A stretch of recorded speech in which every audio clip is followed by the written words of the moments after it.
The City of Angels is black and gold.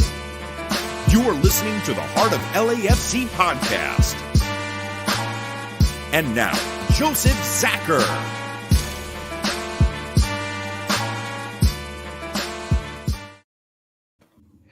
Greetings, Los Angeles. Welcome to episode 231 of the Heart of LAFC Podcast. Yeah, we're back on our own platform. There you go. It's been a very busy week. A lot of awesome news even today. Yeah, man, stuff's happening in all the right ways. So there we go. Before we get into the mix, let me welcome back my boys here. Welcome back, Bam. Long time no see. How you been, Joseph? Good. Tony, how you doing? Tired as all hell. I feel like this has been like a very busy week. This is what happens when we have midweek matches. We get this vibe. I've been dragging all day, but in a happy way because we won, but still dragging. I ain't gonna lie, you feel your age the day after one of these matches. And even though it was kind of a casual win, really casual win, still, man, you still go hard for 90. You do what you got to do and you make it happen. But it's been good. It's been a good run so far. And that's why we're calling this one The Hunt. For obvious reasons, the Lamar Hunt U.S. Open Cup, but also we're in the hunt for the Supporters Shield already. We're hunting down a lot of teams that we want to take out now that Portland's seated with us, and we'll cover that in a little bit. But yeah, good stuff to talk about for LAFC at this point of the season. So might as well jump right into it before we get into any of the news. Tony. SKC, let's let this rip first. Actually, Bam, you're going to go first. What are the lineups for this one? Lineups for this one. All over the place, yeah.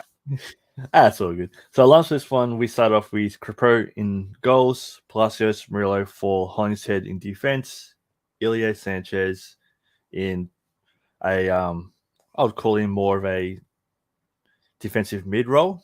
And then you had Vela, Blessing, Acosta, Opoku in mid, and Chicha up top. Going by everywhere, we had a 4-1-4-1 lineup. I haven't seen us do that for a long time, but it was good to see. For SKC, they had Molina in gold, and Dembe, Fontas, Ismat Mirin, and Zusi in defense. Espinoza, Walter in the defensive mid. Salawi, Zoni, and Russell in the mid, and Shelton up top. There it is. So we're no surprises really in the lineup. We kind of expected Espinoza to slide into the middle, and Shelton got the start again, which we were questioning if he would because he hasn't been all that effective, but they went with it. They stuck with what they had. Approach to the match, honestly, it looked like a bit of a back and forth. It was hard to get shots off against them. A lot of clogging the midfield, make it a little bit messy for us. A little choppy of a game, but ultimately, time would tell, right? But the first half, definitely a good fight, a real good fight. Tony, in terms of highlights for the first half, what stood out to you, sir? It stood out pretty much like we were Russell, of course, is where we just got to talk about it. It's like Russell has our number. I feel like with certain teams there's one player, and with SKC, Russell for some reason just has our number. It was a pretty much a catch up from Palacios after a slip, and he was just literally if you watch like track and fielders, like when you're trying to catch up, or like a cornerback in football trying to catch to the receiver, that's how it was. And then he just did this little stutter step to get Palacios to feel even more behind, and ends up taking it the whole way and getting us past our defense and getting them up 1-0. So it was it was like a mistake, but again, Russell knows how to punish us on mistakes, and he just, again, has our number. It was really, really the ultimate comedy of errors for Palacios on the play. Really unfortunate. He got punished as bad as you can get. First was his turnover. Then they kick it out to the other side. Some reason, because he's still kind of off because of what he did, he shifted more towards the middle rather than worrying about the man doing the overlap, right? Which is what they do, right? You go to the back post. But he shifted inward. He went center after the turnover. And you're like, well, that's a little weird. And then you could tell, oh, man, what am I doing? And then he shoves himself the other way. And, of course, bang, bang play. He gets an own goal, slide tackling and scrambling. But, yeah, basically it was a nightmare of his own making. And I think all of us were super frustrated because, the week before there were moments, right? He's been having some struggles here. So not good times for Palacios, that's for sure. But it seems like Steve is very, very much in the mindset of redemption and working through it. Especially if you're bought, sold on the system, and you're going to put in the hard work, which we can't ever fault Palacios for his work rate. That's the one thing. He does put the work in. He does have the focus, but then he has his moments, right? And it's not that he's dogging it. It's that he's kind of overcompensating for things, shifting a little too much. And then he gets himself into trouble. Youth, maybe. Frustration for all of us. We just hope that he gets it out of his system and we get him where he needs to be, because we know what he can do. It's just not happening right now. Bam, your impressions on that? Yeah, I agree. And it's going to sound strange, but I would rather him do that now than do that down near the end of the season where if we really need points or in playoffs and all that. Get it out of your system now. Do all those little mistakes that will cost us a goal, but get it done now and not later on in the season. Right. And we'll talk a bit about the Open Cup game, because that seemed to be like the redemption game for him. And maybe that was obviously with the armband very intentional. I think that's Steve doing Steve things. And so we'll get into that. But yeah, you could tell at this point he's in the doldrums. There was no question about that. So after that, what happens, Tony? So we'll bring this one up. It was a quote unquote foul on the keeper. Bang play for a corner kick. It goes in after cross goes in. You see Chicho and Fall trying to go up for it. MLS saying that kind of this is actually where they finally got the call right somewhat, where so Fall and Chicho are going for the ball, but if you look at the replay and you see everything, they were looking at the keeper to try to disrupt them, so they're not going after the ball. They're trying to intend to try to disrupt the keeper, and the ball goes going in, gets called back. It was one of those things in the moment. It was like, here we go again. Like after the Carson, it's like, here we go again. We just can't catch a break. Watching it over for the second time, you realize it was an actual legit call, not a bogus refs trying to get one over us and everything like that.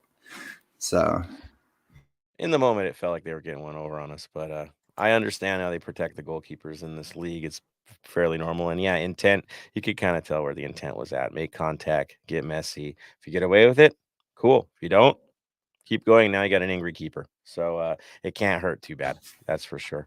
Mm-hmm. All right, as we bring it forward to the 44th minute, sir. So this one is it's a more of a build-up. So it's off a dead ball. Chicho hits off the bar. Could have ended up scoring, but ends up hitting the bar. We end up getting the ball back. We reset and ended up crossing it in. Sorry, my cat's going to the litter box. If you hear some noises in the background, that's my cats doing their due diligence of covering. Sorry. So thinking about a person.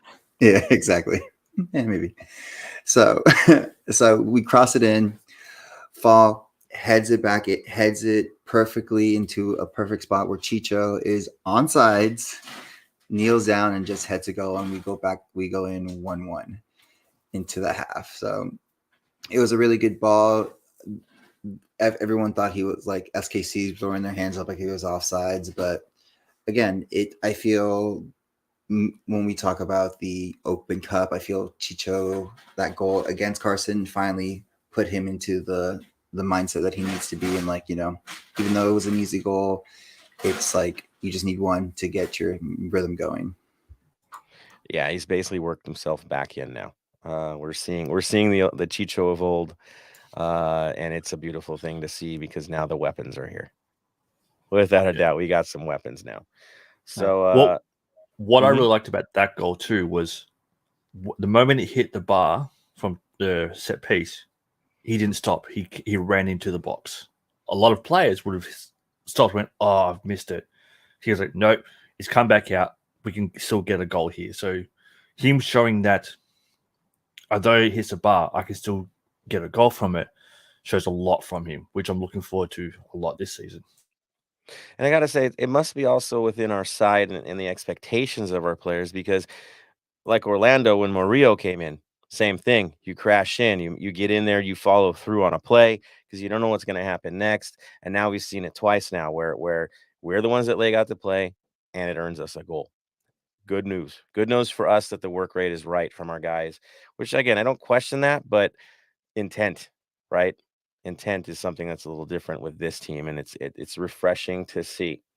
So we move on to the second half, and I think a lot of us were like, "Man, just not a lot of shots on goal in the moment, right? It's tighter than we'd like it to be." But right, it's them and it's us, and we play a certain way, and we all know that there's something magical about the second half now for LAFC. So here we go again, the second half edition of the Los Angeles Football Club. Tony, what have we got for highlights for the second half? So we'll start off with the substitution because this is what leads up to everything moving forward. So in the 66th minute, Ishmael gets subbed in for Boku. So 66th minute, we have Ishmael in. Again, he's going in, and then we get to pretty much contender for goal of the year off of it. If you watch that highlight and you watch it over and over, it's a perfect one-touch ball with two defenders on them, like fadeaway three, whatever you want to say, because we get the ball, cross it in. Ishmael has the intent to keep going into the cross, and then with left foot just bangs it in for, again, goal of the year, goal of the week, but contender for goal of the year. Without a doubt, he had his intent from the get-go. He knew what he was going to do the minute that came in. There was going to be no hesitation. There was no question. He wasn't looking for a cross. It wasn't a miss hit at all. He was aiming for it. Did it do things different than he would expect? Quite possibly the way he swung at it. Definitely a little bit of a hit and hope mindset. But if you followed him in his career, he's had a few of these bangers from distance. And yeah, this isn't something that's shocking to him. If you've watched with NYCFC, he's got some at distance that he's done before. He's got one for us already that was a little lucky against Miami, but still the intent was there. In this case, man, it definitely earned the goal of the week. It got us way onto SportsCenter top 10. It earned that. I actually watched SportsCenter just to see, did it get it? Did it get it? Did. It did. And so let's run away with another one. Now the guy's got what, 2 goals with us. Both of them are from distance. The stats look really nice. They're kind of funny when you see his name pop up. He scores a goal every this many minutes, and you're like, well, yeah, super sub. There you go. All good things for Ismail Tajiri Shradi. Celebration was proper. I'm happy. I'm sure you guys are happy. Bam, your impressions on that bad boy? The lead up was perfect too. Just from what? Couple yards outside our 18, long ball down, bounce, kick, goal. Not much more you can do about that. And that just leads up to the other goal that we had for the game, which I'll take over, seeing that Tony had to duck away from now. So in the 78th minute, we also had Sifu, who no longer is sporting the dyed hair. He's gotten rid of that, which is a bit disappointing. It started to grow in. And actually, at first it was awkward, right? But now it was at a length that dude, you knew who he was across the field. Like, that helped, right? Yeah. And it looked super cool. So I was like, dude, you gave up just when it was growing in. It helped even on TV going, okay, there's Sifu. You knew where he was. No matter where it was, you always knew where he was. And with Tony back, Tony, talk us through Sifu's goal. Oh, pretty much like he just took that everywhere. Like, honestly, he took the whole team. It was like, you know what his intent was, as you said. It was just he wasn't looking at anybody. It was just straight goal mindset. There was no one on him. There was no one. There was just kind of like they were all just like little cones, and he was just doing a drill. Looked like players on a Sabudio table, man. Yeah. They just happened to be there. I don't know what's happening with them. Nobody's flicking them anywhere. I guess this is how it's going to be. I cracked up about it because he'd been winging stuff earlier that was kind of wild. In warm-ups was wild. In this case, he's like, I'm just going to hit it nice and gentle to the corner. I don't think I need much. And he really didn't. And it just carefully went in. Easily placed. No big deal.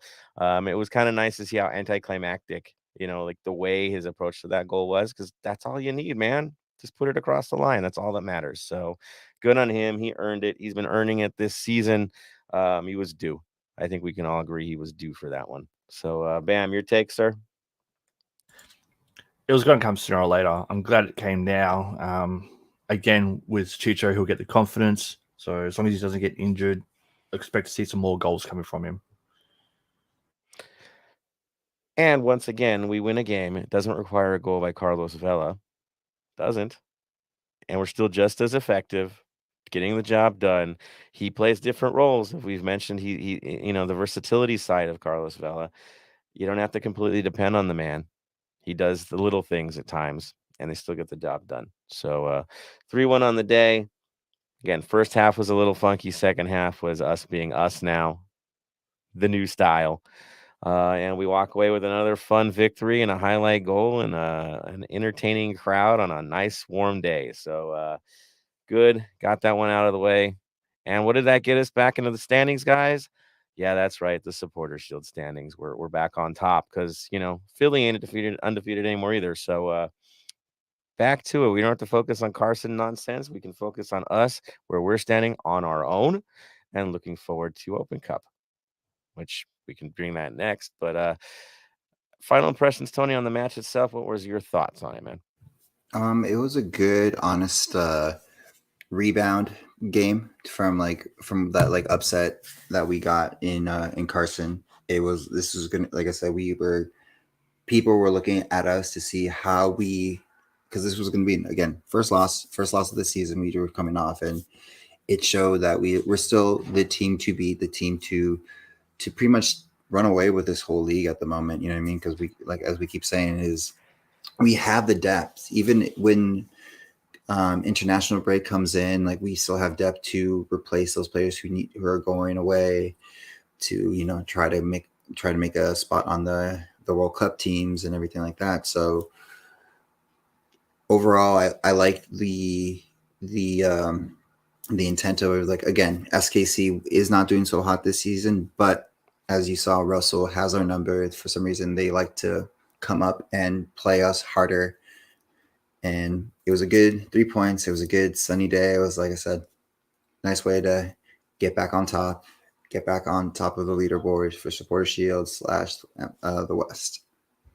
Yeah, I mean, and historically, SKC has been a rival of ours. It's been tight with them in the past. They still have a lot of carryovers from those teams, which probably explains why they're struggling so much now with age. Right? They've gone past that window, right? They need new blood, and you're starting to see it. That in the second half, they don't keep up. They don't keep up. They can't keep up. We can just keep plugging people in, and there's drop off when they make their substitutions. So good on us. Now, in terms of the top three, Bam, what are we looking at for top threes, sir? Top three. So from the fans vote, a lot of people put Ishmael as the top. So he got a total of 9 points from the fans. Hollingshead came in second with a total of 5 points. Ilya 4 points, Chicho 3, 4-1, and Palacios 1. So 4-2, Palacios 1. For me personally, I had Fall as my top player. His assists, his work rate, and all that was great. But Ishmael getting 2 votes from me, and Chicho with 1 vote from me. What about you, boys? I think the way I'm seeing things, I'm gonna give Chicho the top because the man's back in form. It's good to see him doing what he's doing.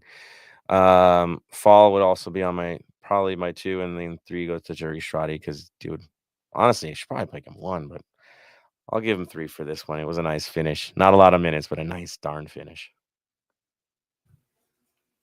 Probably Ishmael as my top, Fall in the middle, and then Chicho at the last open spot. So we're all pretty much on the same 3 players. Yeah. Yeah, pretty much. They worked 3 of the hardest, so be interesting. Like, you could make an argument for Sifu, but I feel like the work rate from Fall, as you say, the goal, you can't. That's once in a lifetime. You'll see that halfway in MLS like that, and then Chicho is just going to be Chicho.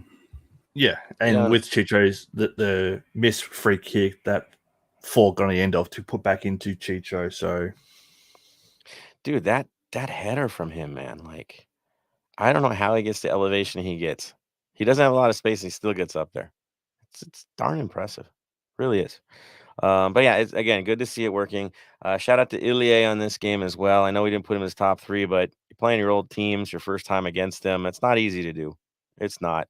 And then you got to just kind of let all the love of the past kind of go away for 90 minutes, and he grinded. There's no doubt. So honorable mention definitely goes to Ilie for getting through that match, because again, it can't be easy. It can't be. He loves those guys. He loves that city. There's no question. But professional is he is truly a professional. So thank goodness we have him. All right, let's move this one on forward. Rather than jumping into listener reactions, we're gonna do this after the Open Cup conversation in that match. We're gonna pile through this and now we'll get into convos. Open Cup. Basically, we got to play OC. As you guys saw, we went on the Orange and Black Soccer Cast. Those guys have been absolutely freaking amazing, bringing us in.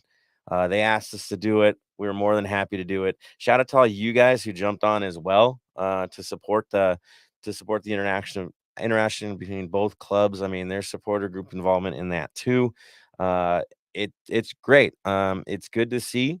Whenever we do play USL sides or sides that we aren't completely familiar with, I think on our point, we're going to want to focus on trying to at least get info from them, and have collaboration as best we can, because that's the beauty of the Open Cup is you get to play new blood. It's not always the same group of teams.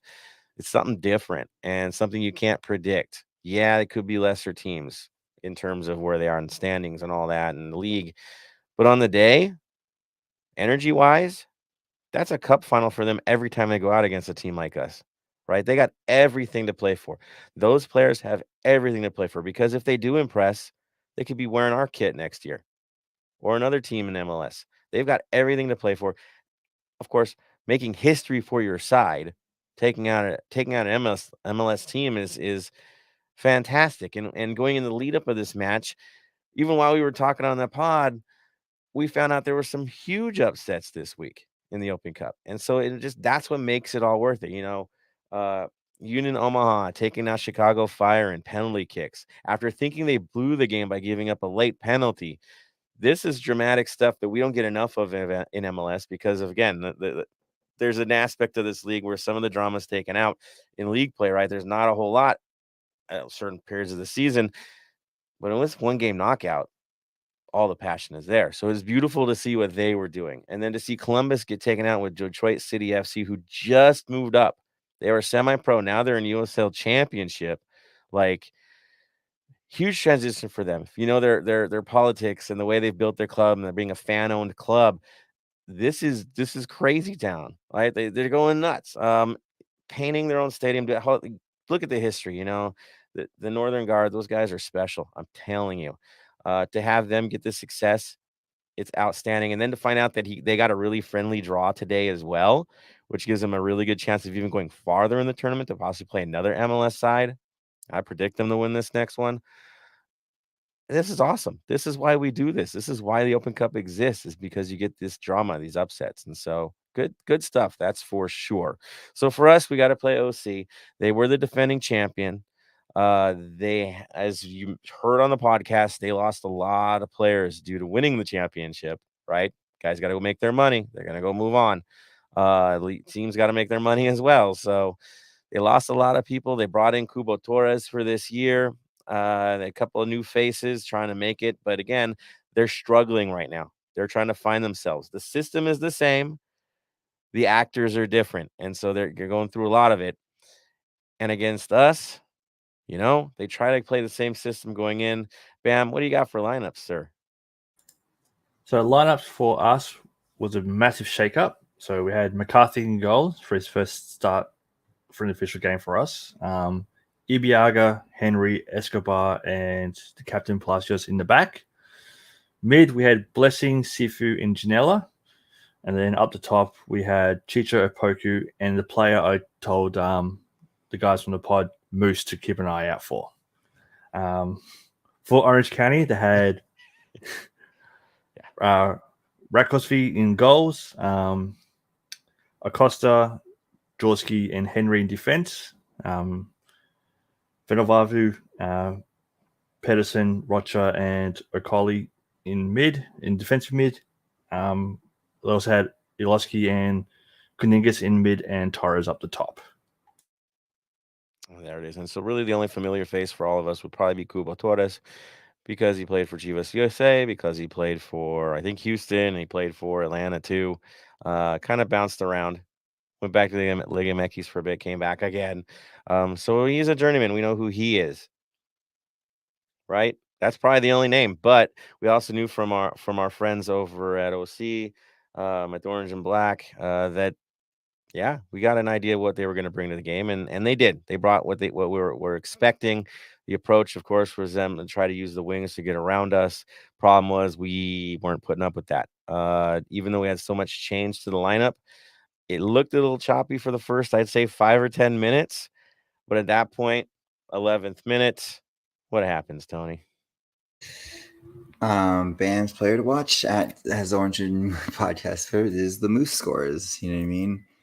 It was a very pretty again. It's I almost don't want to talk about highlights just out of respect for them because it was just like a slaughter. And but they also expected it because they, like I said, like Joseph said, and Orange and Black as were telling us is they lost pretty much the whole team. Like during the championship side, they lost them, so they're trying to find themselves.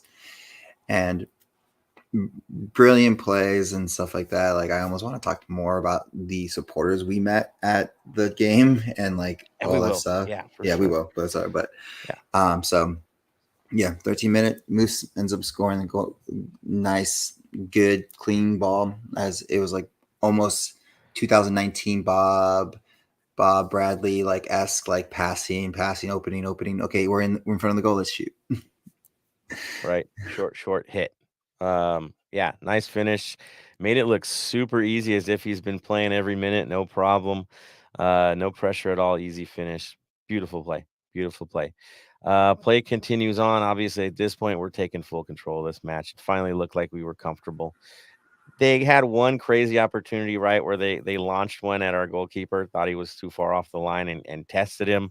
Mm-hmm. And I gotta say, McCarthy, we were behind the goal. That was not an easy save to make. That ball was traveling a little sideways in the process. It might have hit the top of the crossbar, but forget it, man. You can't take a chance on that thing.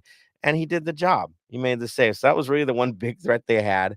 But for us, it just kept piling on. So, Tony, let's just mention the goals, how beautiful they were. We'll go from there, okay?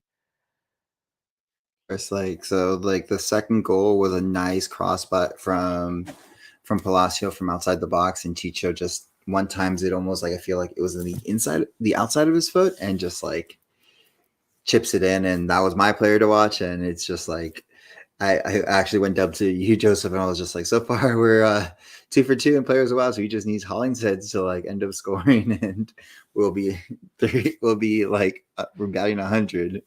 So it was a good goal by them, and it's just I said, it's what we expected from them. It's it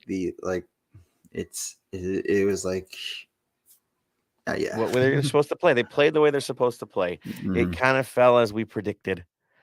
For you guys more than me, I thought Hollingshead would get the start. He did not, because I think this was the Palacios recovery match, giving him the armband, putting him in the position where he's going to dictate. He did dictate the match from his position. He dominated from his side. Looked very comfortable.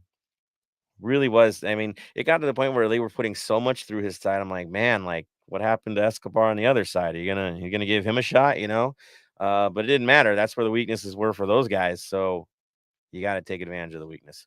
And so they did. We got a third one in the first half, correct? Yes, we do. It's another Chicho goal. So it gets we play it out the back, ends up going to Sifu. Sifu finds Chicho in the middle of the field. Chicho ends up dribbling a little bit, finds Moose. Moose back taps it right back to Chicho, and Chicho just slots it in to go up 3-0. How pretty was that back pass? Ooh, very nice. Yeah, it was almost like Chicho passed it to himself. He took over Moose's body to pass it back to himself, and then he went back in. Dude, Moose was balling in this game. Just playing everything he needed to do, looking so comfortable. Maybe he knows those guys. Maybe. It was good to see him in the form he was in.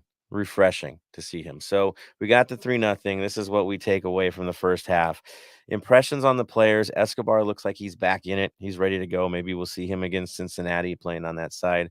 But I know Hollingshead's been playing great too. So you got the options there. The only guy to me that there's two guys I was a little worried about through that first 45 minutes. One was Daniel Henry. He looked like he was laboring by the end of the first half. Like out of shape, possibly. I don't know, but it really looked like he was gassed before the season, right before the first half was even done with. Tony, did you get that impression as well?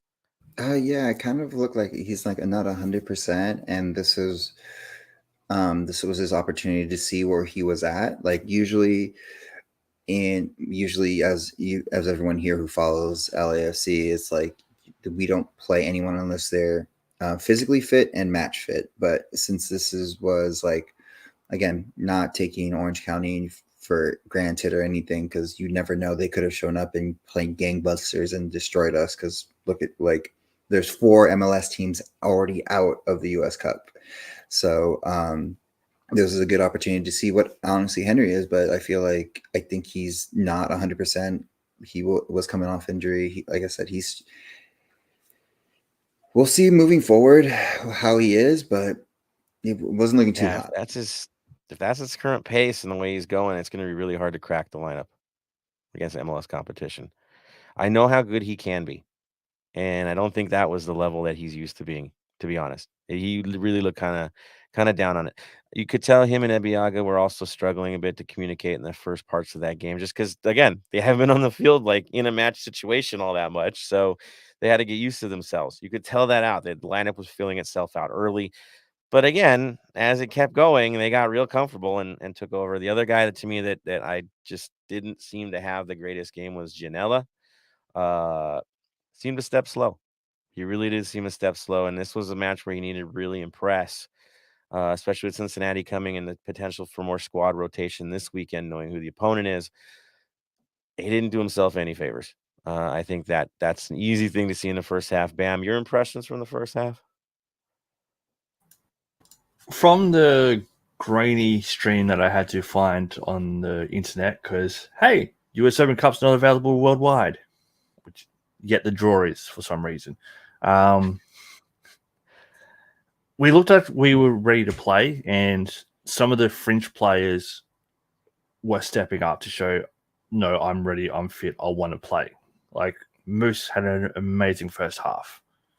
He's pushing to try and break into the squad, plain and simple. So, yeah. I mean, if B-Rod's gonna have health stuff going on, the next man in's probably gonna, with the way Moose was playing, he's really the guy that's looking at that next sub in, unless B-Rod's gonna be good to go. And we haven't heard anything yet. You know, it sounds like he might be, but someone's got to step up, and it looks like Moose is ready for that step up. And he does have competition, though, and we'll talk about in the second half the guy that decided to provide a little competition once he got into the lineup. So let's jump on the second half. Tony, what's our highlights of the second half? So in the second half, we ended up having another, again, as we call him in our chat, Matt, because if you know Matt from BA, he looks exactly like Cal Jennings from the hair and everything. But it was a nice pass into the corner to Palacios. Again, his redemption arc goes a little bit better, and he ends up crossing it in to find Cal for his first goal of the season with us, I believe, and also putting us up 4-0. And it was like I said, it was a good play. We were working as a good rolling machine. Palacio, I feel like, was trying to make a proof of point as much as Cal, and Cal was, again, been balling it out. I, of course, wanted to see Trejo, but we don't have him signed under us. He's under lights, but he's finally shown why we picked him up, why we drafted him, and moving forward in the future if we need him moving forward. Yeah, opportunities will present themselves. I know Escobar had a good setup as well, right? Yeah, that's where. Oh yeah, Escobar's I number think it was Escobar two. to I think it was Escobar to Yeah, Jennings. I'm so Yeah. sorry. I'm so used to Palacios being number two. I believe, if I remember right, Palacios was number two before, and then I forgot Escobar now is number two. So sorry, it was Escobar who ended up passing him. And again, that's good for us because Escobar he's coming off injury, he's coming off fit, and we need him, and he's eventually going to be the starter on that right side. Yeah, we brought him in for that purpose, and really coming back from injury, he didn't seem to be missing any steps. Like the run was clean, his form was good. You can't ask for more coming back from injury to play the way he played, so that was nice. Of course, 71st minute, we kind of capped things as well, right? Another just tic tac play back and forth ends up finding Moose for his brace of the game, and it was again we're figuring out everything. It was a good warm up for moving forward. Again, we didn't take them lightly, but again, we played how we're supposed to be playing and the level that we should be, because we are again in top of the leaderboard, on top of the West. So this is how we should be playing. And of course, Torres did steal one against us a few minutes later, so they got the last laugh in terms of scoring last. Of course, it had to be Kubo, right? Of course. What I found really interesting, so by the time this happened, we were doing some interesting substitutions. And I gotta say, that's unique for a cup match to see these types of subs. But basically, we were bringing in starters, which I thought was like, are we running the score? What's the plan? Are we just hey guys, you need a little bit of fitness before we go to Cincinnati. Why don't you just get a run out tonight? It was a little interesting and risky, right? A little risky. Man, what was your take on putting in starters to come in, dude? Like, a little weird, right? Definitely weird, especially with the score line. But unless Stoller wanted to give him a run to see who was fit enough to go to Cincinnati, is the only reason I can think of it. Otherwise, you'd put in kids. Yeah, that's the only reason I can think of it. Is obviously he's still wondering about who to get what positions for this weekend. Let's give him a run out there. Let's see what they can do to impress me to get that final spot. And it could have been combinations as well because of who was already out there. Well, let's see how they work together. Maybe that's what he was looking at the test. It's risky though, especially with Velik. He got hacked pretty good. A little worried there for a moment. He got back up. But yeah, it was a funny move. We don't normally see that in MLS, but Dolo's gonna Dolo, man. He's got his own vibe, his own feel, right? Well, yeah, I feel Tony? like he was brought in just because, again, they don't get to see Vela on the field and stuff like that, and I feel like maybe some of the people who came from Orange County came to see Vela play, and and we said we didn't expect him to play. You know what I mean? Like, this is one of those things. So if you're expecting Vela to play, we were kind of 100% sure that he wasn't, but maybe it was just more of like, hey, they came out here, maybe this give them something. Maybe it was a celebratory moment, possibly, maybe. Nothing announced, but maybe. And so the rumors are out there, right? We heard that too. Maybe it was his chance to come out and kind of celebrate that a bit. His kids were there, right? He had the family there. They were on the field before the game and after game. And actually, his boy got to score a goal after the game, right? He let him do the run up and everybody cheering for it, which is a very rare move by Carlos Vela. So definitely the approach from him was different, which suggests to me like something might have happened. Good things, that's for sure. So yeah, you guys heard the rumors that he's probably signed. I hope that is the case. I'm good with it. I'm fine with it.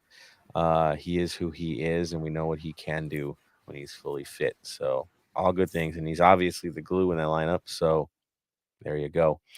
Bam didn't get to see little celebrations and the interesting vibes with Hollingshead doing the sha-la-la and Palacios earning the man of the match. So there is that. Which brings us to the 3-2-1 on this, man. Like, Bam, what do you think about the 3-2-1s on this one? For this one, I've put Moose as my 3 because to me he balled out no tomorrow. Yeah. Chicho gets the 2 votes from me. And my 1 vote, because of that amazing save from the halfway kick, I've done McCarthy for the 1 vote. There you go. There you go. Love for McCarthy. Tony? I'm gonna go Chicho, Moose, and then McCarthy. Oh, nice. I'm gonna replace McCarthy with Jennings, gentlemen. He finally got to play and he did the job. He got the job done. So I can't take a man out of the lineup or out of the top 3 when he's got a brace. So that's where my head's at. McCarthy, though, definitely honorable mention. I love the way he plays his game. The approach that McCarthy has is so it's the opposite of what we've had in the past. There's zero stress coming from the man. He just plays. Like there's no sign of nervousness. You just okay, well, I'll sleepwalk through this, get the job done. Not going to get much reaction out of happiness at the end of it. Getting his LAFC chant lessons from Maxime, but it's good to see. It was good to see him, so I'm good with that. All right, now because of the results, we got to have a draw today to figure out who we're playing next. Dude, he's wearing a Flames hat. I just realized that. What is up with that? You just realized just that? saying, man. You saw that? I was He had a Calgary no, I saw Flames hat. I saw that the whole time, and I'm I just didn't like, even really process it because I think it's just my hockey head. It's like, yeah, it's just a hockey logo. Bam is an outliner. He's in Australia. He can pick any side of the country. Yes, he does support a lot of California teams. Some not so good, some really good. But You got to go all the way to Alberta for this one.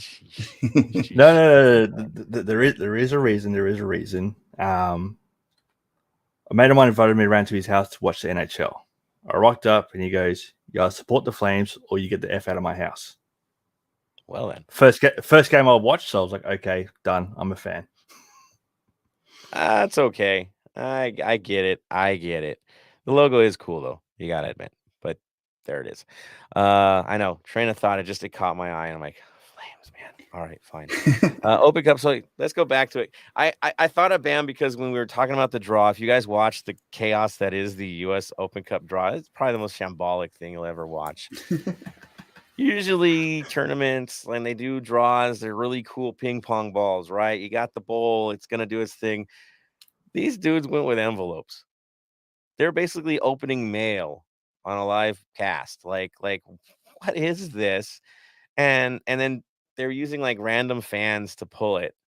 The whole thing is odd. And I don't know if they were held up by like solo cups or something like that to keep the card up after the fact, but it was probably the most like sad excuse of a draw ceremony I've ever seen. Like there was very anticlimactic. It's like, oh yeah, there's your play. And then they would pull guys and not mention that, oh, by the way, this team isn't eligible to host because they don't want to host. And then they would pull and they're like, oh yeah, don't put them there because they're not hosting. It was the weirdest thing. It really was. But long story short, we all were worried. I wasn't worried. I want those guys, but I want to take them down. We were all thinking, oh man, could it be the Galaxy this early on? Because they put us in this little group with Cal United, the Galaxy, and the Timbers. Weird enough that the Timbers are in that little group. Should have probably been San Jose, but whatever. They have their dynamic and why they do what they do. So it happened. The draw hits, and we're the first one pulled, right? And that's cool. That means we get to host. This is beautiful. We want to host. But while we wait for the next one, that kills the drama too. The next one isn't going to be the one you're going to play, right? It's going to be who's going to host the second game, which takes all the drama out of it. And of course, Cal United gets pulled, who actually plays in the same stadium as OCSC. I kid you not, they play in the same house. It's peculiar, right? So they're going to host a game in Irvine. That's what happens. So they got the host, and then came the next pick. And we're sitting there like, great. Portland, who we've played twice for the Open Cup, and it's been hit or miss with those geniuses. And then the jerks from Carson. Part of me, because I'm a glutton for punishment, is like, yeah, make it Carson. Let's get him back. Let's get him back. But that's not the brain way of doing it. It's not a smart way of doing it. You want to play Portland because you're ready for Portland, and it's a good matchup anyway. We got Portland. they pull Portland. That's fine, which is funny because now Carson has to go play in the small stadium in Irvine, and that should get pretty complicated to see how that plays itself out. But all good for us. We still get to host the game, and all of us get to go together and enjoy the game. All good things. So we will be hosting the Portland Timbers again, third tournament in a row. We're going to be hosting the Portland Timbers. It's on. And it was, I guess, luck of the draw, even though they're envelopes. And so there goes that. I know, Bam, you were dying watching this draw. Your impressions, sir? 2 a.m. watching a draw that doesn't involve a drunk Rod Stewart pulling balls out. If you know about that, just look it up on YouTube, the Scottish Cup draw with the drunk Rod Stewart. It's amazing television. It is absolutely amazing. Watch them shuffle cards. Think to myself, this tournament's over 100 years old.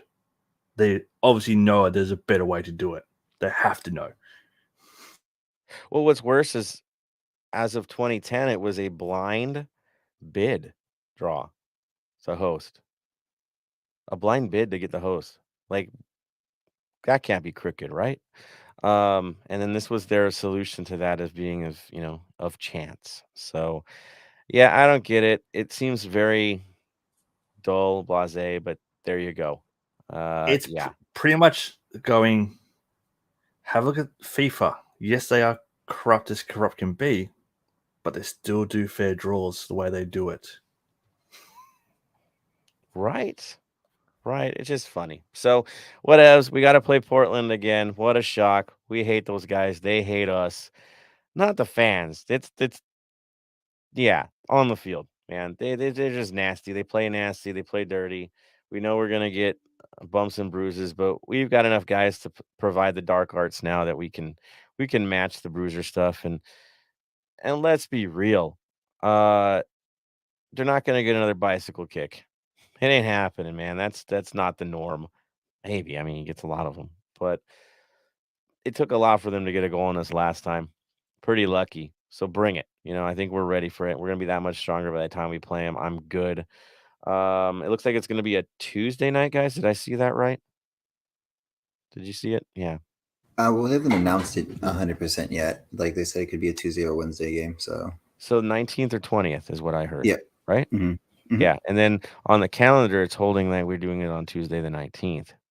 I don't know if that's a confirmed thing, but that's the day I saw. Okay. A Tuesday night. I wouldn't be surprised if that's what it ends up being, but it's a placeholder. It could be either night depending on scheduling, but I don't know. I've seen some sources just threw it as the 19th, so we'll see what happens there. I took PTO anyways. I don't give, right? I'm going. Whatever I got to do, I got to go. And so, yeah, we'll be there. We'll be ready for them. We'll kick their butts again and move on. What happens after that? Well, leave it to US Open Cup to make it complicated. So you'd think simply we would play the Galaxy at that point, but who knows what they're going to do. So we'll preview that as we get closer to the game. That's for sure. So that's the story there. Tony, your impressions before I give it back to our supporters that are waiting patiently to chime in today. It was like I said, it was so when they were shuffling, I understand the 4 shuffling and 3 shuffling, but then when they got to the 2 shuffling, I was just like, why are you just moving it back and forth? I'm like, please just grab one and just move forward. Like, it was so bizarre. I also have the results from this from the poll that I put this earlier in the month, and most of you, there was a good amount of people, 58% wanting Carson. There was 42%, as the other one was wanted Timbers, and one person actually who commented, and I'll post it later on, was saying that he'd rather have another home game and then play Carson. So I could understand that one. So overall, let's move forward. We can get them back for knocking us out of the last time we were in the Open Cup, but let's continue on and move forward and get them. Go for it, Bam. Yeah, we have a much better team, and they don't have a better team. So yeah, Bam. Just looked up on ussoccer.com. It's been confirmed Tuesday, May 10th, 7:30 p.m. 10th? Okay. May 10th. Got it. Yeah. All right. I'm sure that's the day I took PTO. Yeah. You look a bit pale that day anyway. Right. Yeah. Just in time, right? A couple weeks to go. So there you go. Yeah, it's going to be a good one. That's a quick turn, to be honest, right? For these cup matches. They seem to really be condensed this year. So all good things. It looks like the schedule. If you guys saw, Ben threw up the schedule on Twitter of how busy we are in those next few weeks. There's a lot of games to be played. That squad rotation is going to really pay off. That's for sure, to see everybody as fresh as they are. So good things. All right. Let's give this to our crew here. Let's see who's jumping on. Who we got? So going way back in time, first guy to jump on was Burke Fournier, giving his love to everybody, saying, "Hey, everybody, Beast is in the mix as well." Beast giving the congratulations on Vela on signing an extension, shows his supporters he wants to help the club win trophies. He's committed. I respect that. If it is what it is, sounds like he's a guy that's going to retire with us. I mean, that sounds like that's what he wanted. So sweet. Let's do it with the cup victory. Carlos C. Fall was in good position to double Roussel. Ilya should have communicated with him, step over to help Palacios cover. Tracking the runner. Yeah, it was chaos, man. Total chaos. Up to this point, lack of clear passes and good chances created out of the midfield is a bit concerning. I think it's who's there in the moment. I know Acosta still isn't at the level that he wants to be. I think that shows. Palacios, Cifuentes is showing it now. So getting up to speed. It's nice to be in first place and not be fully at speed yet. That's nice. Yep, different ways. Carlos, it's wild to see how many different bodies have put a ball in the back of the net. It's nice to see, and also how many dead balls have or set plays have resulted in goals. So good stuff. Yeah, the likelihood yeah. of us having the golden boot on our team is very minute right now. Forget it. Right? It would have to be Vela going crazy. I mean, he's only a goal off of the current leader. So, yeah.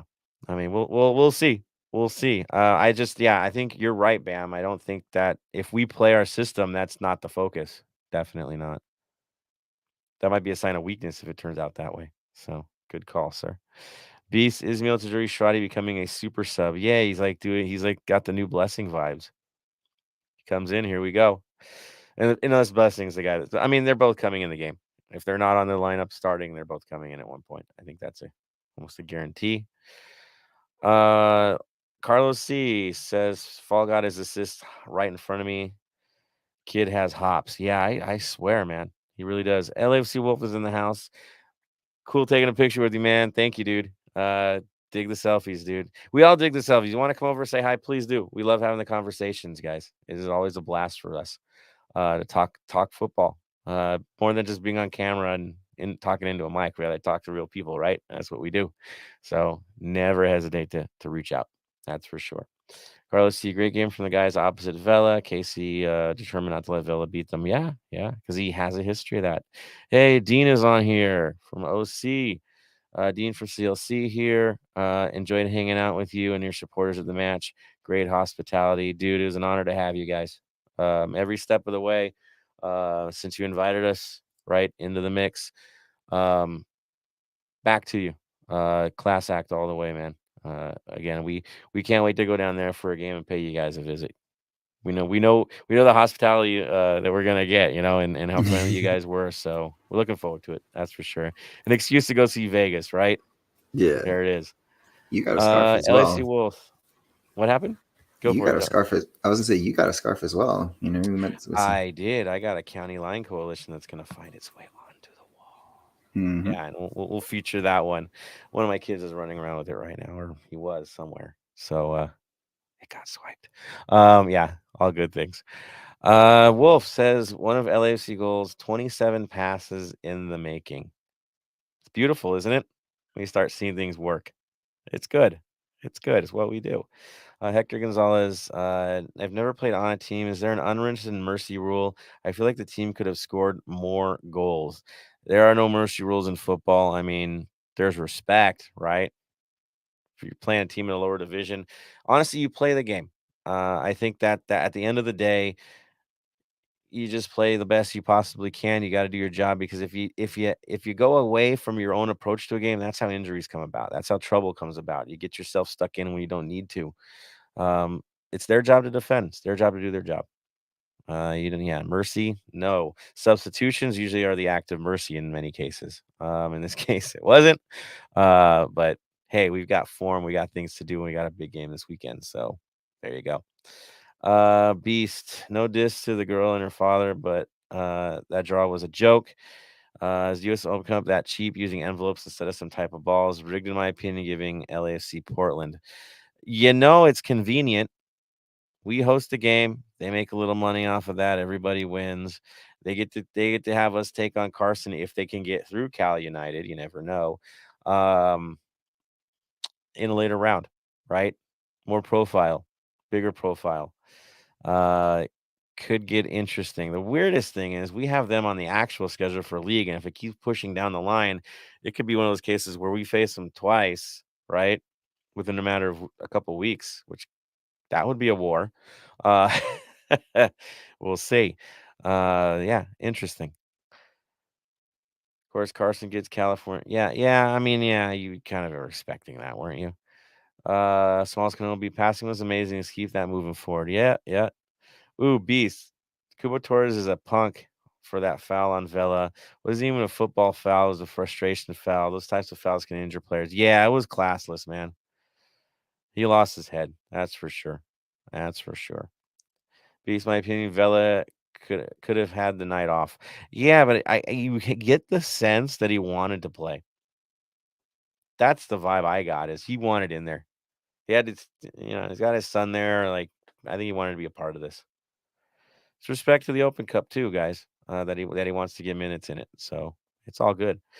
Carlos C. Vela should have had the night off. Dola probably gave him the run to keep him in rhythm. Probably. Beast, who knew the Easter Bunny was an LAFC supporter? Right. Shout out to Ernesto. I'm just gonna say for arranging Easter Bunny action, man. So there it is. Good stuff. Dude, that was hilarious. Well done. Well played. Carlos C. Vela in the midfield as a creative midfielder was awesome, though. Yeah, again, get the things. Oh, check this one out. Bam, you need an LA Kings hat. No, he doesn't. No, he doesn't. I'm good. I'm good with the Flames. I'd rather see him in a Flames hat than a Kings hat. That's just me. Yeah. I think that was Jennings' first goal in MLS. Well, I don't know, Open Cup competition, but this year it's the first time we've seen him put one away because he hasn't really gotten minutes. Right? It's tough. Carlos C. Palacios 1, Moose 2, Chicho 3. There we are. Beast is going after the Giants now. Better not be a San Francisco Giants fan. Hi, Beast. now, again. First ever Major League Baseball game I went to. Dodgers at Giants in San Francisco. I said whoever loses that match is who I'm going to support. Giants lost that match. Dude, was that at the Stick or was that at the new AT&T? At AT&T. Oh, there you go. That was back in 2012. It was just before I came and met you. It was the Stick when I was a kid, like that wind tunnel. Yeah, that's how old I am. There it is. But dude, nice. See, it is what it is. I'm not a big Dodgers fan. Not like I hate the Dodgers, but it ain't my side. It's not my team. Grandfather loved them. My family loves them. But that's the thing about baseball. It's not as, it's different. It's just different. It is. It's fine. I know the rivalry. I get it. Cat alert.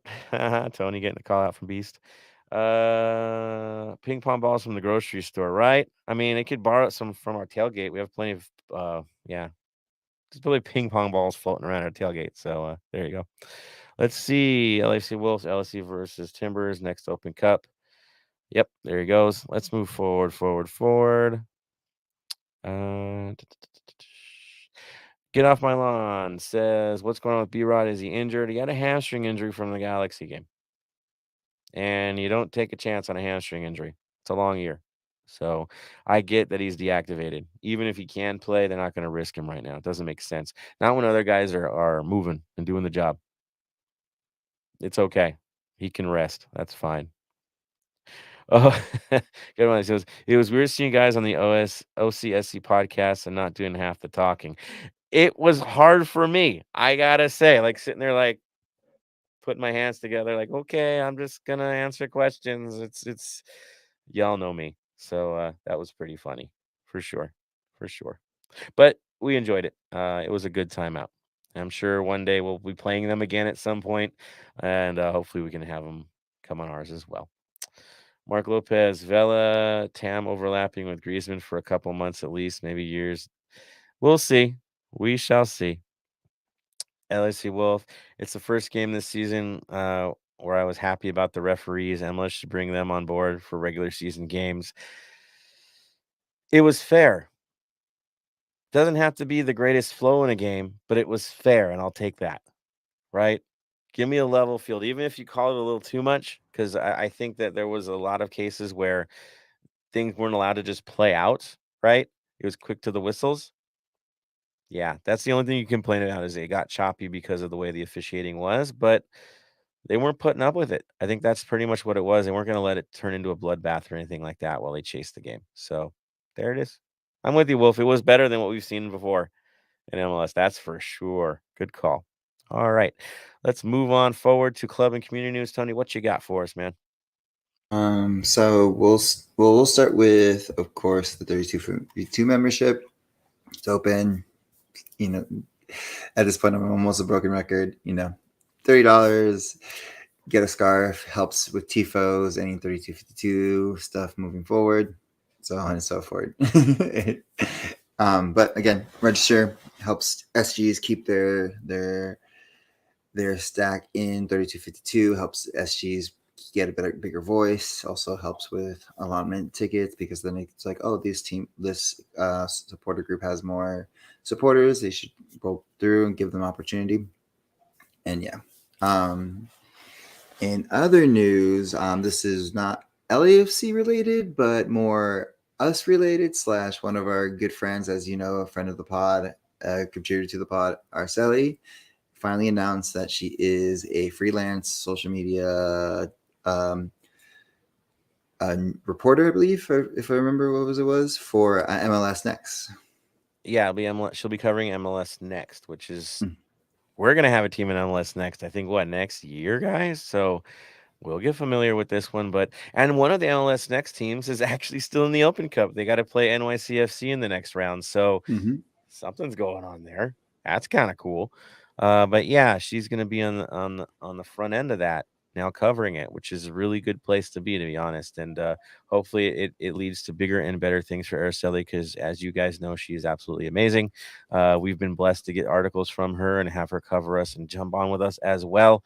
We're beyond happy to see her move on to the next stage and do what she does. Does it mean she's gonna be a stranger? Heck no, y'all know she won't be. But yes, this is the opportunity she's earned. She's worked so hard to get to this point, traveling all over the place. She is the best person I could think of for the job. So now they got to cover Ben. That's all I'm going to say. Ben needs some love from MLS too. So, yeah, it's overdue too. See, need me to write a letter, I will, but Ben needs some love, people. But yeah, good on her doing what she's doing. It was great to see her at the KC game as well. Jumped in with us for the second half. A little press box time. All good to have her in there. And of course, she celebrated her birthday as well. So happy birthday, Araceli. Again, good place to celebrate out west. So good stuff. Good seeing you again. All right, Tony, we've got some watch parties, don't we? Well, we have actually two. Well, we have one official sponsor that we got announced, which is CarMax. CarMax is now the new used car / car dealership of the club. Y'all see CarMaxes and stuff like that. So that's one. There's another one that we saw at the stadium. Hasn't been announced, but what was it called? Because I saw it quickly, and I know you and Papa Ox were talking about it. Yeah, because we can actually afford to shop there. Stater Brothers is now on the clock. They were sponsor stuff all over the place with them. They're getting their moment in the sun, and I'm actually happy for that because that's an affordable market. Nothing too crazy, right? And it's easy to get to. So I'm happy with that sponsor. I dig it. I used to actually work for those guys a very long time ago. So It's a familiar look for me. That's for sure. Yes. And no, I So don't wear the apron anymore. That's been years ago, but all good things. It was a good job. Really good job. So happy to have him on board, just like Flex and the others. And we've got some good ones, that's for sure. Just can't wait to see who gets the naming rights on that stadium. Just saying. Like, I can't wait for that news to come out. Looking forward to it. So maybe Tony's gonna have that break soon. Let's hope and pray. They'll help the team. All right, go for it, Tony. Yeah, no, I was saying, like I said, like we're breaking it, but there's no official announcement on it just yet. It was one of those things where we're like, wait, that's a new thing that we've never seen go through the little jumbotron like things on the side. So sorry, Rich, if we leaked it a little too early, but everyone also saw it if they're at the stadium. Not much of a leak, man. I mean, names everywhere. We're good. The money, though, and all that stuff. Wait, we don't know that yet. We'll get to you guys on that stuff. But, all right, Tony, outside of me hijacking your post or your comments, you're go fine, for it, man. So, and then for the final one is watch parties, because again, we are away because we are in Cincinnati. So, for the people who are going out there, be safe. I believe so. I have to say this just so people don't get in trouble. So, officially, you don't have to wear your mask on the airplane. But from what I've been hearing on the news, California or maybe just LA are still requiring bringing back masks in public transportation. So airports, lifts and stuff like that. So while you're in LA, keep your mask on when you're taking an Uber or going into the airport. But I believe after that, you're fine to not wear your mask on the airplane if you feel you don't want to. So have fun there. Be safe. Cincinnati is always a good spot. The stadium looks pretty nice, and one day I'll visit when I have the money to do so. But moving on forward. Go for it, Jet. I have seen that the Innenstadt, their supporter section. They go with the German. Check that out. It looks like there's a big beer garden event that's going to get planned with travelers. It's kind of a customary thing. If we hear something more about that, for those who are traveling, we'll throw it out there. But I did hear that there was something where they were arranging a beer garden hangout at some point for visiting supporters. So we'll keep you posted if we hear more. All right. So now watch party. So Black Army will be hosting at SP Restaurant and Sports Bar and Grill at 1 p.m. 13225 Telegraph Road in Santa Fe Springs. So it's like a really good event. This, from what we know from the owner, this might be the last event at that area because they're looking for a new location for that same bar. But it is a fabulous place if you want to go. Great opportunity to just check that out. There's TVs everywhere, so you're not going to be missing the game while you're cheering. You can literally look any which way, and it's a really cool spot. So join us, have fun. Again, perfect opportunity to introduce yourself to people you haven't met before, or just join a SG for us. And moving forward, we also have Pride Republic at High Tops. It's going to be at 2:00 as well at High Tops at 8933 Santa Monica Boulevard in West Hollywood. Again, Pride is really cool. If you're in the area and you watch party and support with them, it's always a good time with them. So there's one there. Cuervos is back at Barney's and they're going to be at 1:00. So they're going to start a little bit earlier. And the address for that is 250 North 1st Street, Burbank. And then this one was actually a little surprising to me. So Lucky's is at the York. Usually I always say the Lucky's are at Lucky's Baldwin's, but Lucky's at York. It's going to be at 2:00 there. The address for that is 5018 York Boulevard in Los Angeles, California. Offsiders is holding one at Sidebar Grill at 2 p.m., which is at 433 West Main Street, Alhambra. And I saved this one for last because it's a big event, and also they're also doing a collection for donations for Ukraine again. It is between D9U, Empire Boys, Crew, and Inland Element at Hangar 24 Craft Brewing, 1710 Seamus Drive in Redlands. A little bit of a drive for many of us, but if you're in the IE, it's not that bad, and the location is stellar. So yeah, Hangar 24 is awesome. The beer is amazing, and again, this is going to help Ukraine. Go for it if you can make it out. Again, it's not often that you have that many groups linked to one event, so definitely it's going to be pretty much off the hook. So yeah, go check that out for sure. Otherwise, I'll probably be at S&P, guys. So there's my I'll probably be there though. So there you go. Cool, man. I won't be there, unfortunately. So say hi to Joseph for me if you guys go up there. I'll show the event I'm going to. I was one of the lucky few for this, so yeah. Super secret location. He will blow it out once it comes public out of respect for those putting things on. So there he goes. All right, let's bring it on to the next one. B&G Vinyl Club Minute. I was like, I think what I'm gonna do from this point forward with the Vinyl Club, and I think the guys are on board with this. We're gonna connect the song or album to the city we're gonna play or the city or area that we just beat. I think this makes sense, and of course, make it relevant to the moment. So I decided, since we took on Orange County, probably Orange County might make sense. So the group that I thought of, at least when I think of Orange County, is one of those groups I think of, Pennywise. I said, Pennywise sounds like a good one. And for this one, for the album, I chose Straight Ahead. And you're like, what? Not the one with Brohim? No, not the one with Brohim. I went Straight Ahead. Why? This is one of those few albums where you just let it play and you just let it play.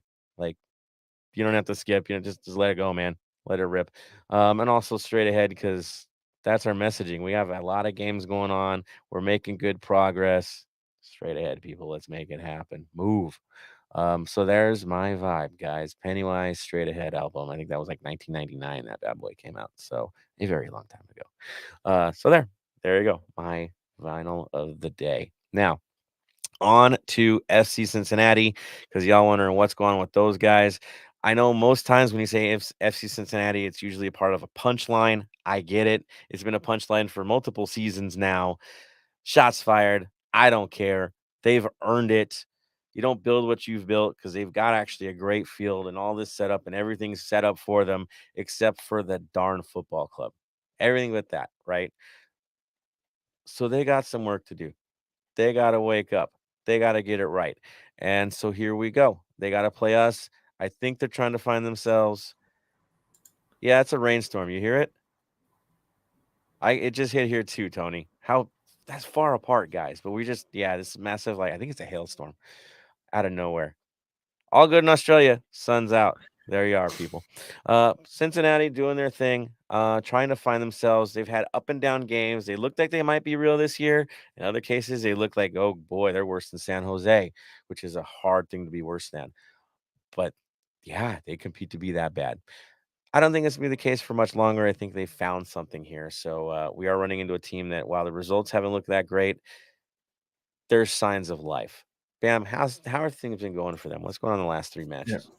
So I'll go last fork. I'll put in their US Open Cup match as well. So they've gone 1 win, 1 draw, and 2 losses. Their 1 win was in the US Open Cup, 2-0 win over Pittsburgh Riverhounds. They had a 0 draw with Atlanta, which it's Atlanta. Got to give them credit for that. And they also had a 4-3 loss to Montreal and a 2-0 loss to Charlotte. Inconsistent, right? Just all over the place. Yeah. I know the last game was kind of something they could really take away from, right? I mean, the draw against Atlanta, right? Draw against Atlanta, and the fact that they played the last 15 minutes a man down as well. So that is something. Yeah. But the guy that got red card is kind of a big deal for them, right? Yeah, just a little bit of a big deal. Yeah, Nick Hugland ended up getting a second yellow, so we'll see how they go without him. Played every minute for them up until the red card. We know how that goes. I think we played another team that had that situation. So, interesting things. I do know it's also their first shutout, correct? I know it's 0-0, but that was their first shutout this year? I believe so. It is too. Yep. There it is. So 3 results, again, up and down. We all know the inconsistent team that is Cincinnati. Tony, what would you consider the good and bad and the ugly of this side? So the good, again, I always say their bad is our good. So they're ranked 20th in goals scored per match, so 1.1 per game. The bad is Luciano Acosta, not to be confused where our Acosta is ranked first in big chances created in the competition in the MLS at the moment. And the bad is they actually have the top scorer in the competition at 5 for Brandon. Sure, Castellanos will find his way to catch him after last week, right? But I think Vela's not too far off either. But yeah, they have a player that consistently finishes his opportunities. That's what he does. They don't have the prettiest game. They don't score a whole lot of goals, but they got a guy they can rely on. And yes, he's a penalty merchant. We know this. He's got penalties. Still, he's doing the job, right? He's putting things away. I saw him have one howler of a miss this year, though. That was pretty hilarious. But otherwise, yeah, he's definitely a threat. Bam, your take on him? Nothing stupid in the box, and he won't score goals. Yeah. I mean, every game, a little poacher stuff going on with him, right? Pretty much, yeah. Like, look at it. His minutes per goal is 124. The next one was Acosta 608 minutes per goal. So make sure that you don't do anything stupid in the box around him or around anyone, really, and he won't have an opportunity for a penalty. He won't be able to poach. Just that's the biggest thing we've got to take from this game. Gotcha. All right, and what's the ugly, Tony? Oh, that was the ugly. Was like the top The ugly scorer. with him. Okay. Yeah. All right. The bad, good. Ugly. All right. Yeah, the bad was Acosta was their leading big chance creator. The bad was they have the top scorer. Like I said, they don't have too much bad because they're inconsistent. So got to take it where you can. This is a team where I have yet to see them complete a full 90 minutes. It's usually 45 minutes of good and 45 minutes of what in the heck is that? Probably the best match to watch to see that example is the match against Montreal. Wow. That one was shocking because the first half they were themselves. They were turning into themselves, right? But they couldn't get away from Montreal. And then Montreal finally just pulled it away. And it's not like the goalkeeping situation is bad. They just leave him out to dry a lot. I'm kind of looking forward to seeing what we're gonna do against this side to go at these guys because, boy, their back line is sketch, and now that one of them, one of the most consistent guys back there, is now out, it's gonna get real funky for them. But bam, there's some interesting names in and out of the lineup, right? Yeah, so you're missing, obviously, Hogman with the red card, and Sutherland could still be out because he missed the last game with concussion and all that, so he could be out. But they did just sign a new player, Abina Nwobu from Turkey. So he's got some good stats. So over his career, he's 25-year-old from Nigeria. Over his whole career, he's played 179 games with 15 goals, 25 assists, 42 yellow cards, and only twice has he copped a second yellow in a game to get a red card. Yeah, I've seen some video on this kid, and his tackles are pretty wild. Pretty intimidating in terms of his control of the midfield. It's going to be a battle. It'll be a battle. If he's in the lineup, Ilya is going to have some work on his hands. But I think more Cifuentes and Acosta because he's really good at closing down players and reading the passes. So it should be interesting if he does break the lineup. DP player for them, right? Got the designated player spot. So made sense. They needed that in their lineup. I think we can all agree they needed somebody to really control things back there, get the tempo right, and turn things around. And I also saw some goals from distance from this guy, so you have to respect. Got to respect their approach. That's for sure. Looking at potential lineups, they like to play the 3-4-1-2. That is their preference. Khan will be their goalkeeper. He had a great game against Atlanta. He kept them in the game, to be honest. So he'll be there. Murphy and Blackett. Blackett would be your left center back. Murphy, your center back, potentially. Sometimes they put Cameron there. Yeah, old Jeff Cameron, that guy. But the one guy that was always consistent was Hagelin at the right center back, and he's out. So That's where the big question is. I think your potential to replace him either is going to be Zico Bailey or John Nelson. We'll see. They've both had some minutes there. We'll see. I don't see any of the wingbacks being pulled back, but that would totally affect the way they approach things. Now, in terms of their wingbacks, usually it's Dominic Baji and Garis for the right side.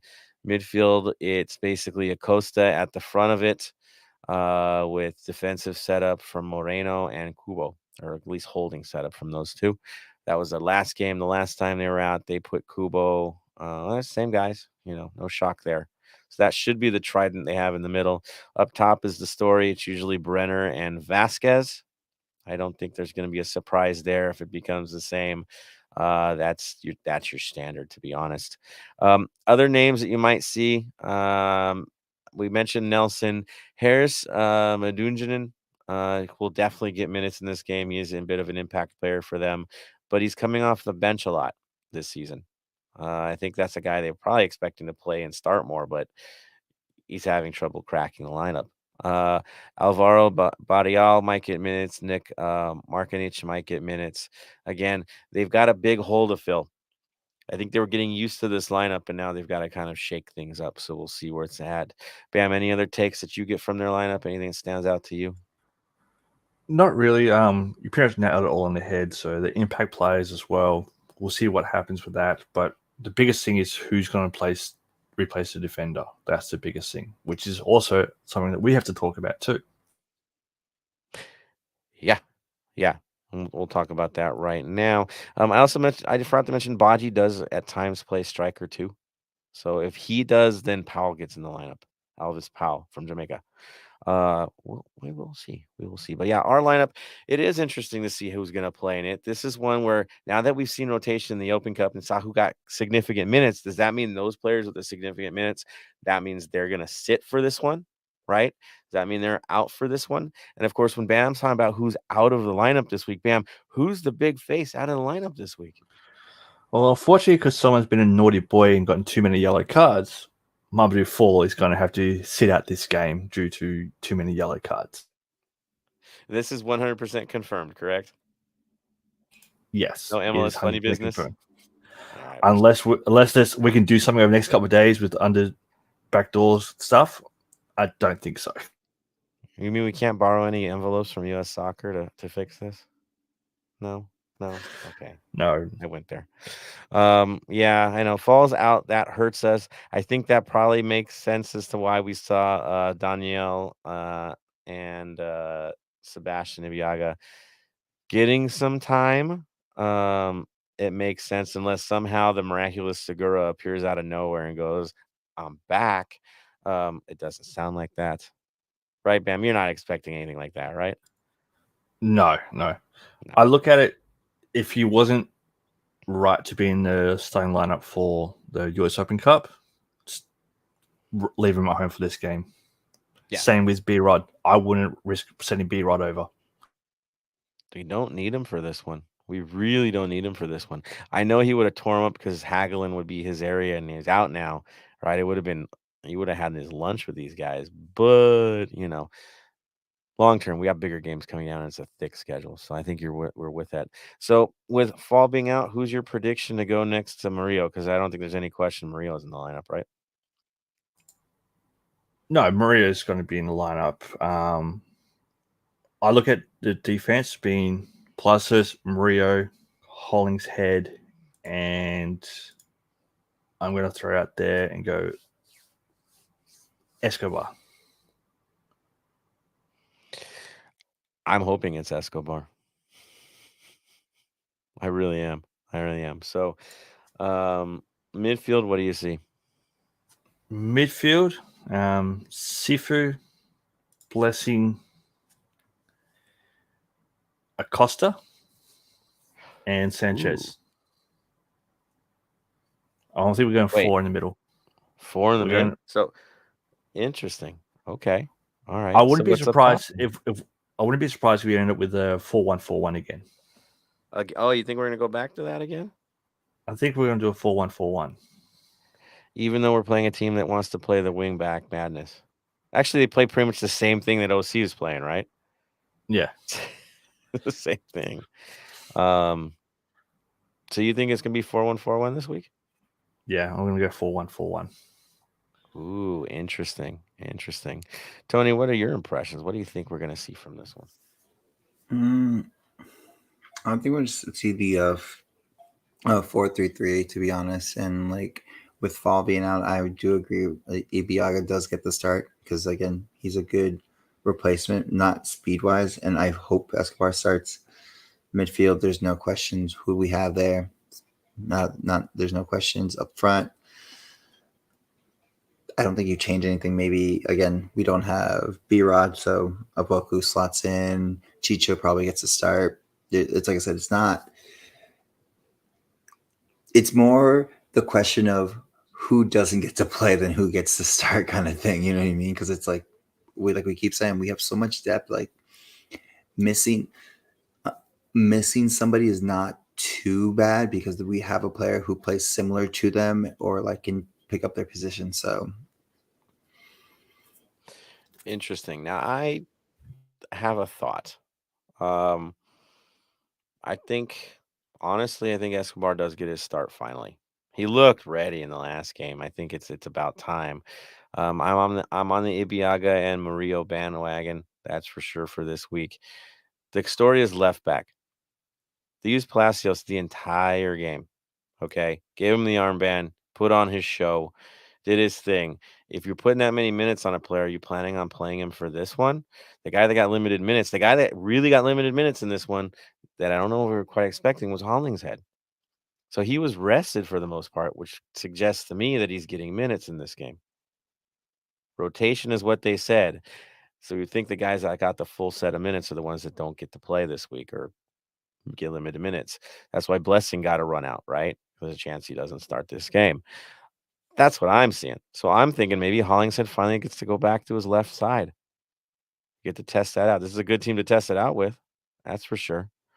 A good way to cancel out their overlaps. That's for sure. So maybe Palacios gets the rest for this one. I'm debating that because I just think if you're limiting minutes, that means those are the guys we're going to see. Just like Vela got limited minutes, we know Vela's in the lineup, right? So top, the only one Chicho, I think he gets to run out because he's in form. So Apoko, Chicho, Vela up top. Midfield's the other story. I think it's going to be Ilie because, well, how many minutes did he play against Orange County? If he wasn't going to play, right, he would have played that game. So I think we're back to 3 again, and I think he's going to stick with Acosta, Cifuentes, and Ilie. I don't see a shock. I think 4-3-3. The question is it Hollingshead or Palacios at the left? That's to me, the only debate I have. And Max, of course, gets the start. He didn't even dress, so it's kind of obvious there, right? No shock there. But Bam, it is interesting because they did play the 4-1-4-1. We did see that. So is that something we should expect or not? It's nice to know that we have a variant, right? That's something that he's thinking of. That's dynamic. That's good. But I still feel like, well, it got us in the first place. Why are you gonna mess with it? But yeah, there it is. There it is.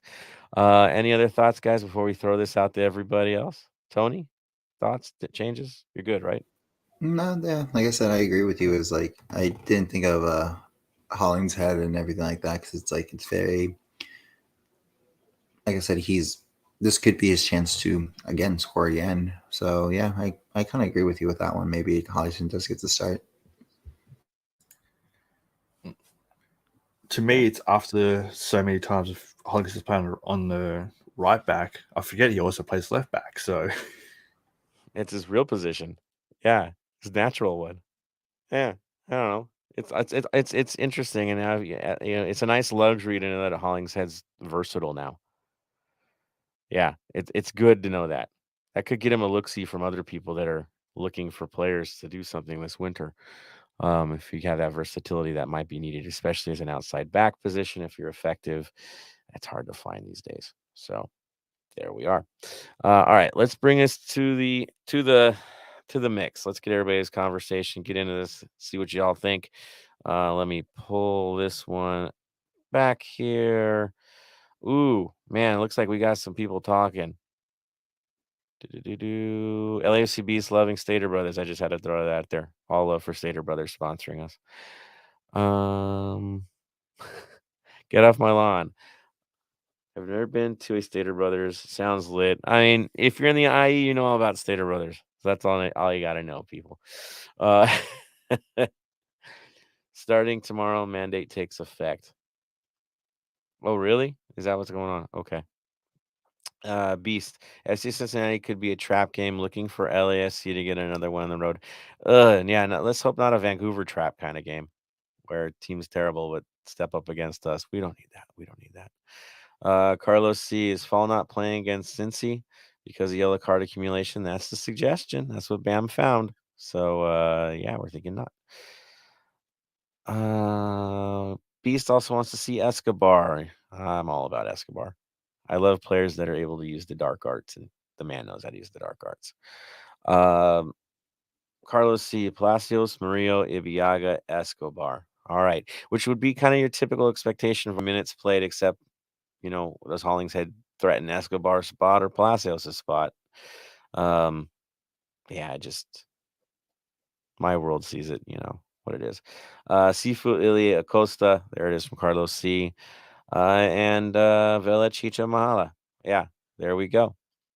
Anthony Bernamudes asking, how long is Brian out for? I think he's a day-to-day at this point. He's not listed on the injured list. He's not on the injured list. So it's team choice at this point, and I think they're just being cautious.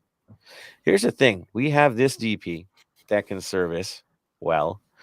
Doesn't score a lot, and I find it interesting when two guys take his position, they immediately score when they get in the lineup. I find that really funny, right? Tajuri Shradi takes a few minutes, gets one. Last night, got guys popping braces from that position. It's just funny to me. It comes off hilarious, but that's just me. Mark Lopez, and the answer is any day now, Anthony. I think that's the answer we got. Mark Lopez, Opoku needs to have a breakout game with Chicho balling, his window staying open with Rorito out. I think honestly, Opoku has broken out. He doesn't show up on the scoring sheet, but he's the hardest working guy out there, and he's really, really pressuring their back lines. And his work rate is opening up space for the others to feature.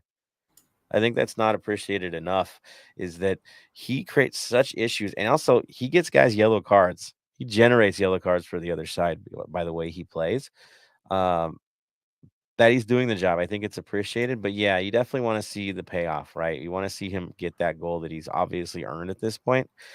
This could be the game. I'd expect this to be the game where he finally gets another, right? We'll see what happens. Jose Quiro says, Chicho back in business. Yeah, he is back in business. He looks happy.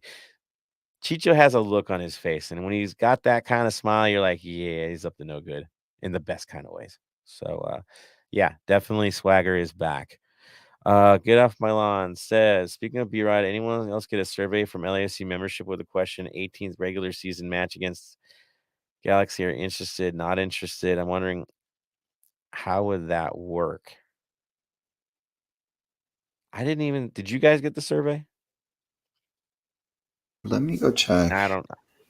I'm lousy at checking my emails, so there you go. Yeah, same. Direct message me if you need something. As much as I keep fighting for one, I don't have a membership yet because I don't have the international membership. So, talk to Rich. There is a survey, but I have to take the survey. I will have a chance to win a private viewing of LSC training session if I get picked. There you go. Yeah, we'll get back to you on that one, man. We don't know. I didn't really do the survey. Guilty me. Carlos C., I think Palacios gets to start with an early exit for Hollingshead. All right. Get off my lawn. Palacios and Chicho, that combo just works. Plus minus. I'm a hockey guy too, so I think of these things. Cost us or make us, right? Jose Quiros, our bench team did not disappoint. Great to know we have confident players eager to play 100%. I love the hunger. I'm with you, man. Mark Lopez, will we ever see Rodriguez, Chicho, Opoku up front with Vela feeding them from the middle of the park? Yeah, we might. You never know, man. You never know. I wouldn't put it past our people. We have Panda Jose 09 says, great to see our bench players putting in the effort. They did not disappoint. Agreed. LAFC Beast, fashion sense here. Digging that LAC Hawaiian shirt, Tony. Those gold jackets the coaching staff wear are on sale as well. Yeah, and apparently at Adidas's website, it was buy one, get one half off on our kits. I saw that last week. So there's some deals, people. We'll take care of business. But yeah, I love the Hawaiian shirt. I think it's the best one they've made yet. It actually looks LAFC. No crazy green stuff on there. Yeah, I'm wearing the shorts too. They're really comfortable as hell. Really? You bought the shorts too? Mm-hmm. Do they match up really well too? Yeah, but they're short. Yeah, they look like swim trunks almost. No, they're not like. I need a tan. I need a tan. This is the best way to say it. I feel European. Boy, dude, that would be, that'd be trouble for me. That's for sure. I won't be buying those. Shirt. Comfy as well. Yeah. Hawaiian shirts are awesome. So nothing but wins there. Thank you guys for your comments. You guys rock. All right. This brings us to the tail end of our episode. Again, thank you everybody for tuning in, checking out what we do. But we've come to that moment. I know, as we prepare to depart, watch some amazing football, and celebrate everything that is our club. So there we go. Let's see. I think I had Tony lead last time. So Bam, I think you lead this time. You have the floor, sir.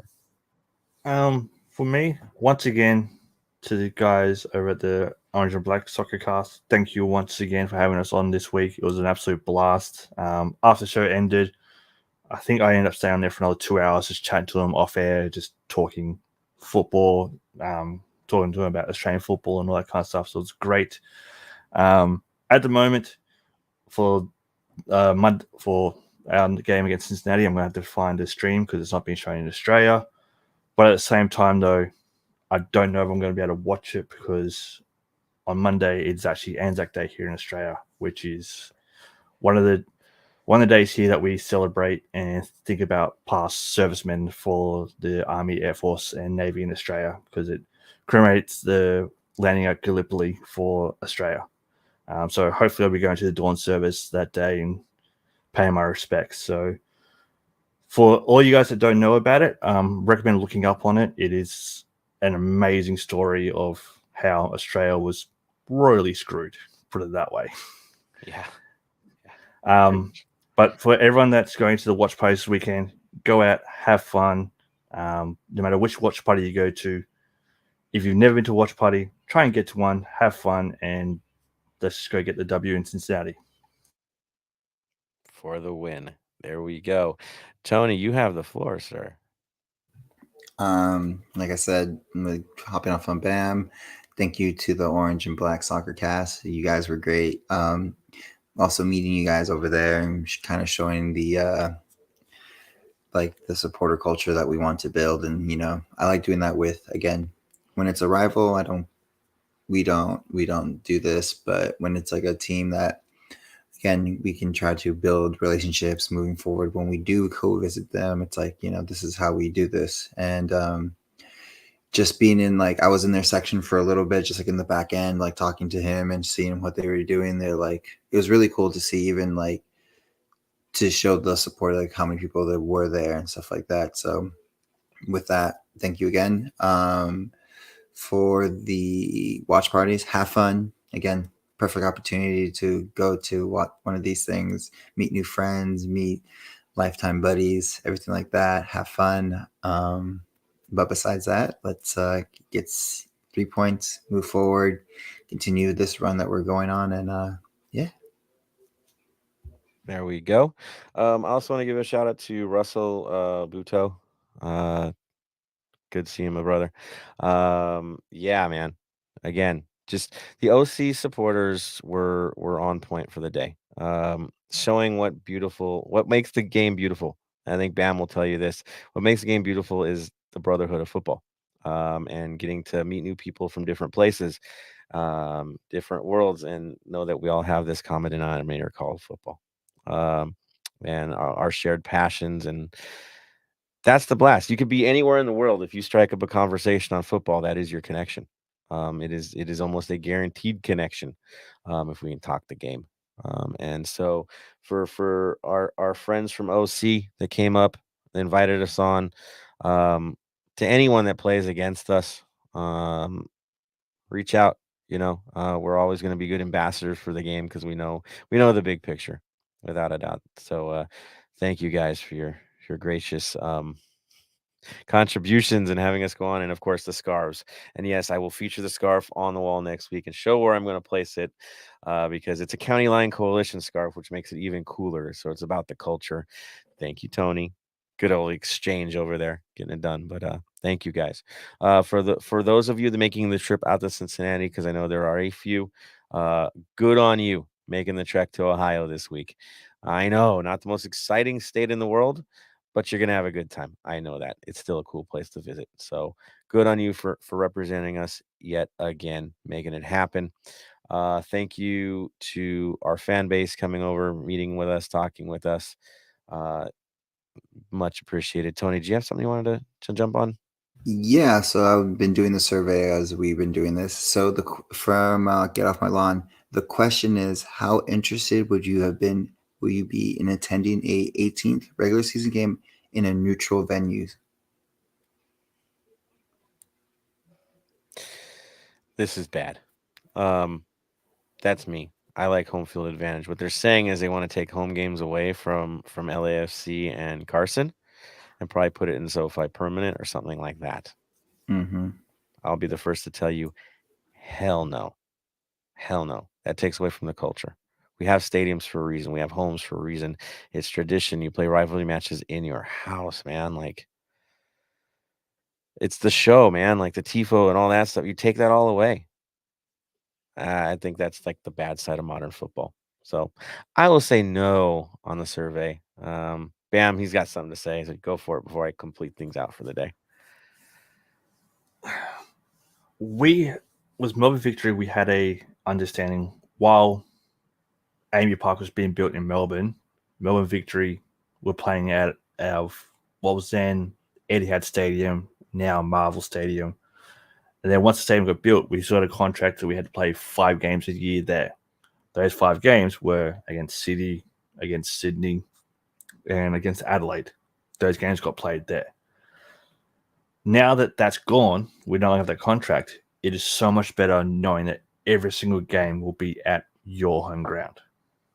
So to me, it's a definite no. I can understand if it's the final. I can understand a neutral venue for a final. But for a regular season, no way. No, it takes so much of the culture away. Yeah, it's sad. MLS has tried so hard to create club identity, right? And a part of that is having your stadium and having your North End, having your culture. So the minute you can now make more money, you want to shove it right back into a football stadium, the thing that you were running away from for the last 20-some years. Nah, man, that's backwards. Not my jam. That's for sure. I'll be that stick in the mud old guy. I don't care. Not cool. That's not football. There I go. All right, back to it, guys. Again, beyond thankful to all of you guys. Enjoy the weekend. Enjoy the busy schedule. I can't wait to get more Open Cup matches. The vibe was cool, so we'll keep it going. Custom is the custom. Tony, final thought or final word of the day? Stay golden. Bam. Stay golden. And from me to all of you, stay golden, Los Angeles.